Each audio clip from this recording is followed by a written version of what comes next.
en la calle.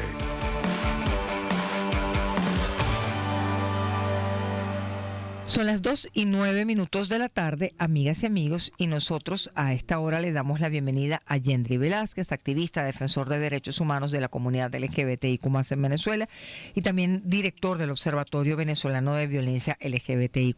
Bienvenido, muchísimas gracias por acompañarnos, Yendri. No, a ti, Vanessa, muchísimas gracias por la invitación. Gracias por estar con nosotros. Yendri, hoy recordamos el Día Internacional de las Familias y queremos preguntar cómo se ha ampliado, preguntarle en primer lugar, cómo se ha ampliado esa visión de la familia, esa visión, si se quiere, más tradicional, convencional, a la visión de hoy día. Sí, bueno, la verdad es que ha pasado por un proceso de...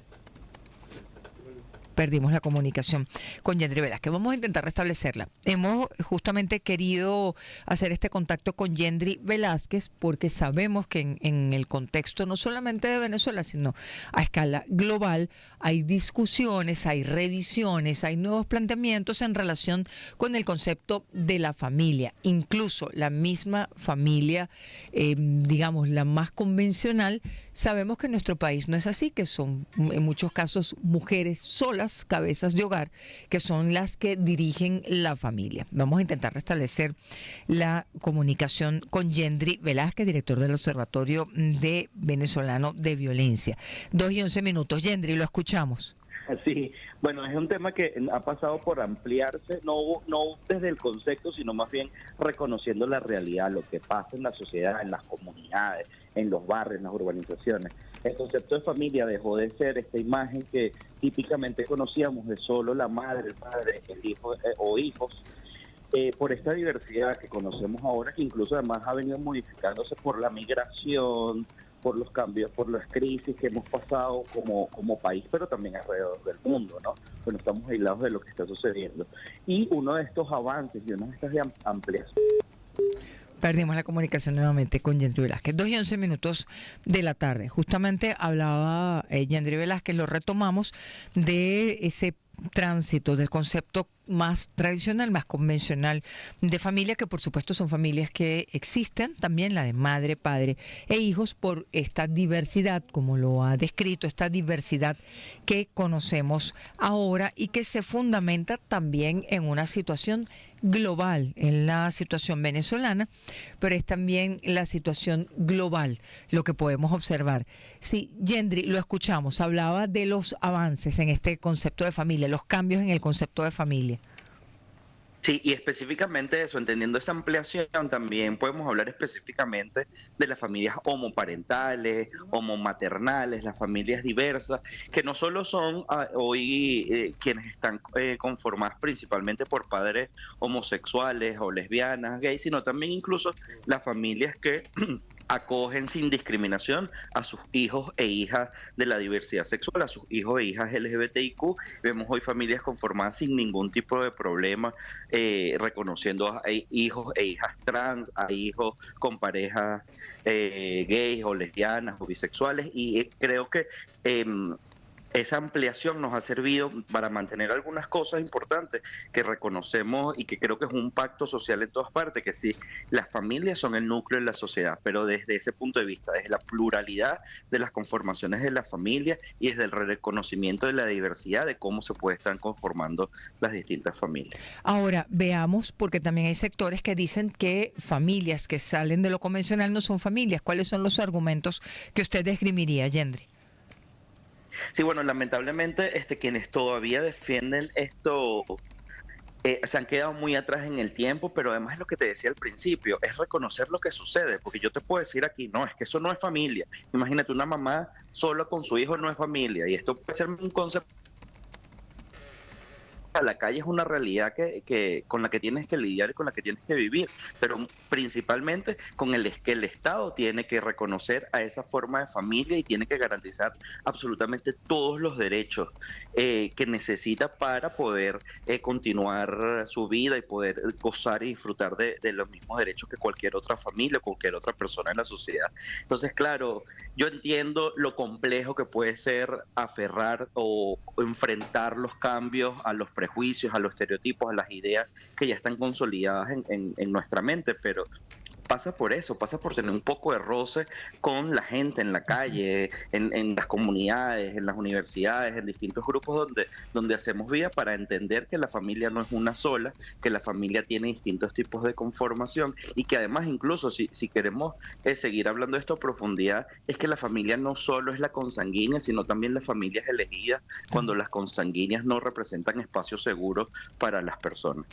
Cuando hablas de esa otra visión incluso más amplia, la familia no consanguínea, estamos hablando ya de la decisión de la persona, ¿sí? De quién Sí, va a claro, ser su la núcleo decisión. familiar. Correcto. ¿Quién va a ser el núcleo familiar? Incluso en la realidad LGBTIQ específicamente, hemos visto cómo la construcción de familias distintas a la consanguínea es una cosa muy típica porque, bueno, no necesariamente estamos encontrando apoyo, aceptación, respeto dentro del núcleo familiar principal o consanguíneo bueno, hay que construir otras redes, otros vínculos para poder desarrollar nuestra vida plenamente y poder conseguir el tipo de apoyo y respeto que uno esperaría tener en su familia principalmente. Conversamos con Yendri Velázquez, Yendri, a las 2:15 de la tarde. Legalmente, la visión amplia de familia que usted está exponiendo, reiterando, está protegida en Venezuela. Bueno, en teoría, la ley de familias habla de diversidad de familias y habla de familias en plural, incluso en su conceptualización. Lamentablemente, como la mayoría de las leyes en Venezuela, esto no se traduce en políticas efectivas, en mecanismos efectivos para garantizar derechos, y eso lo vemos con distintos esquemas o formatos de familia, ¿no? Específicamente en el tema de las personas LGBTIQ. Hay impedimentos todavía para garantizar el derecho a conformar familia, que se ve reflejado en la no existencia del matrimonio igualitario, las problemáticas para adoptar o incluso reconocer a hijos dentro de familias homoparentales u homomaternales, a pesar también de que existe una sentencia en el Tribunal Supremo de Justicia, que en el caso de Ginibel Soto, su pareja y su hijo reconoció por el bien superior, el interés superior del niño, es su derecho a tener dos madres. Esto no es una sentencia que no necesariamente se ha podido aplicar en la mayoría de los casos que se han presentado y bueno, constituye una violación a los derechos de las familias, porque hay que recordar eso, el poder tener padres, no importa su orientación sexual, el poder conformar familia, es un derecho de familia que hoy no se está viendo garantizado por el Estado venezolano, sino por el contrario, que por prejuicios, por estigmas, está obstaculizando el derecho de las personas LGBTIQ a conformar familias con o sin hijos. Ahora, nos decía Yendri, un de los primeros elementos que citaba, por ejemplo, el no reconocimiento del matrimonio igualitario. ¿Dónde está parado? ¿Dónde está el obstáculo? Bueno, en el año 2014 se introdujo ante la Asamblea Nacional una solicitud, por solicitud popular, por apoyo popular, una propuesta de ley que reconocería el matrimonio igualitario. La Asamblea Nacional quedó en mora legislativa a nunca dar respuesta sobre la iniciativa. O sea, básicamente hoy no tenemos respuesta formal de qué sucedió con la cantidad de firmas que se entregaron en el proyecto de ley. Por otro lado, ante el Tribunal Supremo de Justicia, la organización Venezuela Igualitaria interpuso una demanda de nulidad por inconstitucional del artículo 77 del Código Civil, que habla de que solo el matrimonio es entre hombre y mujer. Sí. Eso es un obstáculo que además se contradice con el principio de no discriminación de la Constitución. Lamentablemente, nuevamente el TCJ no ha dado respuesta ante la demanda interpuesta por esta organización y básicamente se ha lavado las manos. Entonces, la omisión el matrimonio igualitario está en una situación de omisión completa por parte del Estado venezolano y sus instituciones al no dar respuesta de lo que está sucediendo, y es lo que hemos venido denunciando históricamente, de la homofobia de Estado que hoy reina y que ha obstaculizado la mayoría de los avances de derechos que ha trabajado el movimiento. Ahora, sobre esto, dice Yendri que el matrimonio igualitario está en una situación de omisión completa. ¿Cómo se pasa de la omisión a una acción pro derechos? Bueno, esto sería sencillo, sería rescatar la propuesta de ley que la Asamblea tiene engavetada, discutirla en plenaria y aprobarla, pero si no es por esa vía, es que el Tribunal Supremo de Justicia le preste atención a las distintas demandas que existen, no solo sobre el matrimonio igualitario, sino también sobre la identidad de género, por ejemplo, para las personas trans. La solicitud que hizo Tamara Díaz tiene más de 18 años ante el Tribunal Supremo de Justicia y no ha tenido ningún tipo de respuesta. Pero además, si no nos queremos meter con esos dos poderes, el Ejecutivo tiene todas las posibilidades de empezar campañas de promoción para la prevención de la discriminación y el odio hacia las personas LGBTIQ. Esta semana, desde el observatorio, vamos a estar hablando de los más de 400 casos que hemos documentado durante el 2023 y que lamentablemente no han encontrado una respuesta efectiva por parte del Estado. Es urgente que el Estado, que el Ministerio, por ejemplo, el Viceministerio de Igualdad de Género del Ministerio de la Mujer empiece a diseñar campañas, a promocionar, a hablar de la diversidad, hablar incluso de este tema que estamos hablando hoy, que son la diversidad de familias, que a través de todos los canales, además que tiene el Estado en televisión, en radio, pueda hacer promoción de la diversidad y de los derechos humanos sin ningún tipo de discriminación. Eso sería una forma sencilla que podía poner el Estado, específicamente el Ejecutivo, en marcha con acciones afirmativas hacia la población LGBTIQ. Yendri, le preguntamos, nos dice más de 400 casos de violencia, ¿cómo sería? De homofobia de Estado.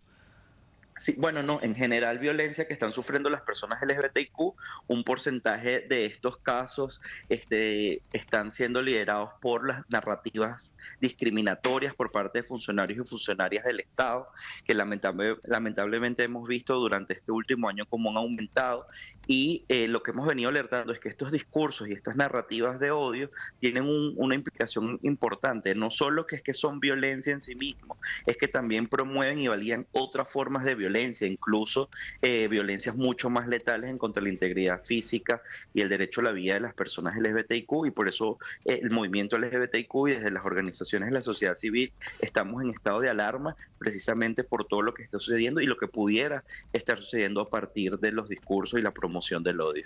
Cuando nos dice, Yendri, que más de 400 casos de violencia contra personas LGBTIQ más en 2023, ¿sí?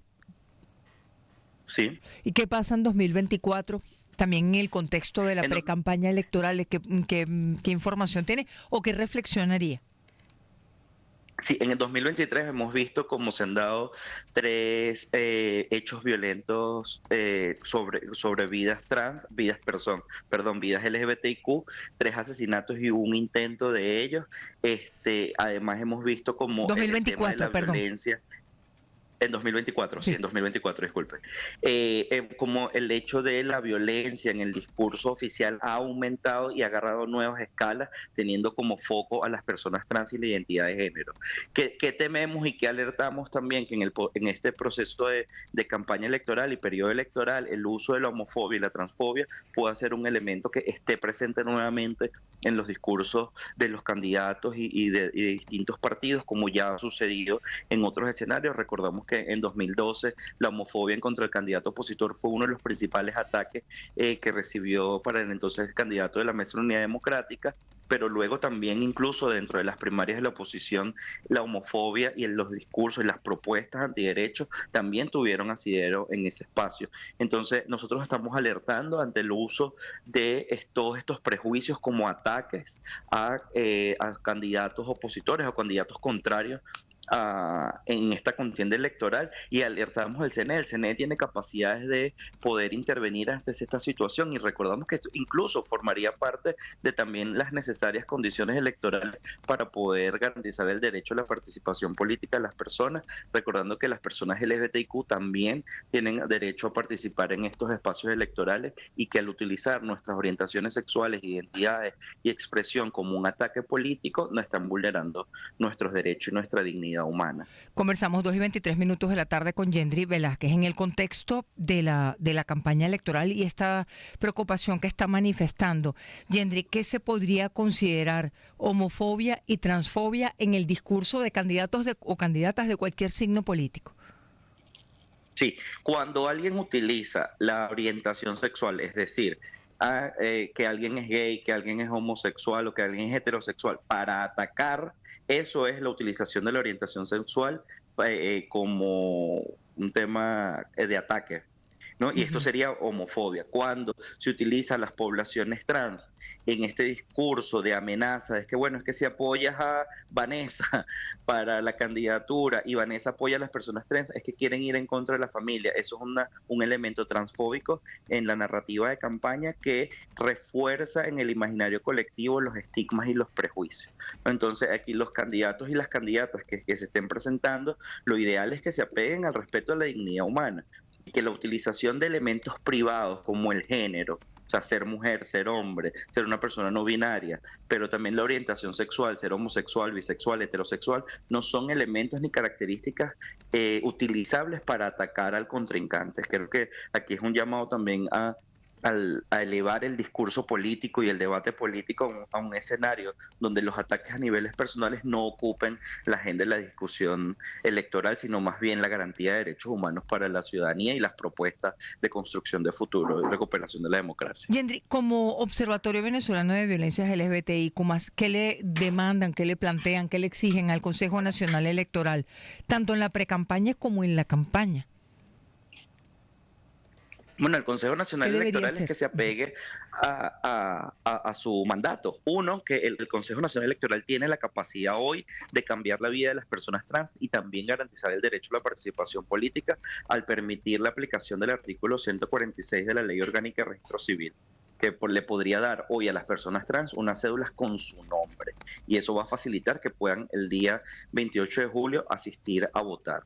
Pero también en su capacidad sancionatoria, que los discursos de odio basados en prejuicios hacia la población LGBTIQ sean sancionados y restringidos de la utilización de las campañas. En Latinoamérica ha dado ejemplo, Ecuador en el año 2016 tuvo la primera sentencia en contra de un candidato que utilizó la homofobia como ataque y ha sido un precedente importante en la garantía de la participación política de las personas LGBTIQ, y el llamado nuestro es que la institución, que el CNE, cumpla su mandato de derechos humanos y pueda poder aplicar estas medidas preventivas, pero también sancionatorias. Ahora, por ejemplo, ustedes van a acudir como observatorio al CNE para ratificar estos dos planteamientos, Yendri, tanto el derecho a Sí, a la identidad, perdón, como las sanciones en caso del uso de homofobia y transfobia como elementos discursivos.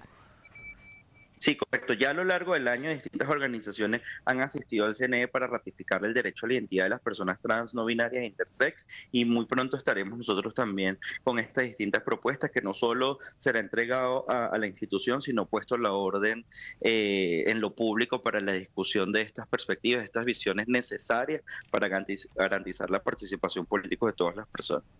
Yendri, van a ver, quizá la idea del manual no es exactamente esa, pero van a tratar de dialogar con los candidatos y con los asesores de campaña para trabajar estos elementos desde la perspectiva del derecho. Sí, bueno, ya vimos ayer cómo la dirigente política Tamara Adrián publicó una foto con el candidato de la plataforma unitaria, donde hablaron de propuestas sobre el tema LGBTIQ. Nuestro llamado es que a los mismos sectores LGBTIQ, grupos LGBTIQ que están dentro de los partidos políticos, puedan tener la incidencia necesaria con sus candidatos y candidatas para poder lograr propuestas alrededor de la población LGBTIQ, y que podamos además ver como en otros países incluso siempre hay posiciones claras y públicas sobre la garantía y las propuestas enmarcadas en derecho de la diversidad sexual y de género. Nosotros como sociedad civil lo vamos a estar apoyando desde la perspectiva de derechos humanos, desde la promoción del derecho a la participación política y siempre desde la exigencia de quienes estén en las instituciones a cumplir su mandato. Por ejemplo, en el caso del no reconocimiento de la identidad, Yendri, ¿qué va a suceder al momento de votar? Bueno, lo que ha venido sucediendo históricamente, Claro. las personas trans se enfrentan a situaciones violentas o situaciones discriminatorias que incluso en muchos de los casos les llevan a obstaculizar su derecho al voto. Este año nosotros vamos a estar mucho más Ok. pendientes y vamos a estar monitoreando la situación por nuestras vías a través de la página web nomasdiscriminación.org. Van a poder conseguir las distintas vías para comunicarse con la organización, para también poder hacer sus reportes si les sucede algo como esto, y la idea es que podamos, que el CNE construya protocolos para la participación política como existen en Colombia, pero principalmente la tarea número uno es que hoy cumpla con lo que está escrito, que es garantizar el derecho al cambio de nombre de las personas trans. Muchísimas gracias, Yendri. Gracias por acompañarnos. Denuncias, reportes, ¿dónde los puede llevar? ¿Cómo se comunica la gente con ustedes? Sí, en la página web nomasdiscriminación.org, pero también en el teléfono 0424-206-1493. Sí. 0424-206-1493. Estamos con servicios psicológicos y legales totalmente gratuitos a cualquier persona LGBTI. Muchísimas gracias, Yendri. Mucha suerte y aquí siempre abiertos a escucharlos. Gracias. Muchísimas gracias, Vanessa. Feliz tarde. 2:29 de la tarde. Despedimos esta conversación con el activista defensor de derechos humanos Yendri Velázquez, director del Observatorio Venezolano de Violencias LGBTIQ+, y no solamente